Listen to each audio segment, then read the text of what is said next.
Iraq में तालिब इल्म पर तशद्दुद का एक और वाकया सामने आ गया। थाना ककराली के इलाका में तालिब इल्म को स्कूल से छुट्टी के वक्त उठाकर ले गए और तशद्दुद का निशाना बनाते रहे। इस दौरान एक दोस्त वीडियो बनाता रहा और इसे सोशल मीडिया पर वायरल कर दिया। वकूए की इत्तला मिलते ही फौरी तौर पर DPO गुजरात उमर सलामत ने SHO थाना ककराली तोकील हसन को हिदायत जारी की कि मुतासिरा तालिब इल्म से राब्ता करके कानूनी कार्रवाई करते हुए मुकदमे का इंदराज किया जाए और मुल्जिमान को फौरी गिरफ्तार किया जाए। SHO थाना ककराली ने फौरी तौर पर मुतासिरा तालिब इल्म से राब्ता करके मुकदमे का इंदराज किया और वकूआ में मुलविस मरकजी मुलजिम को गिरफ्तार कर लिया, जबकि बाकी मुल्जिमान की गिरफ्तारी के लिए छापे मारे जा रहे हैं। DPO गुजरात का कहना है कि शहरी ऐसे अनासिर के मुतालिक फौरी इत्तला पुलिस को दें। गुजरात पुलिस बिला इम्तियाज माशरे में बिगाड़ पैदा करने वाले ऐसे अनासिर के खिलाफ सख्त कानूनी कार्रवाई अमल में लाएगी।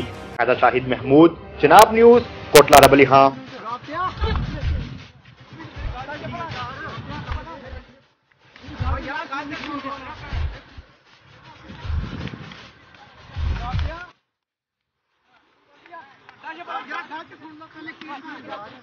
Ya,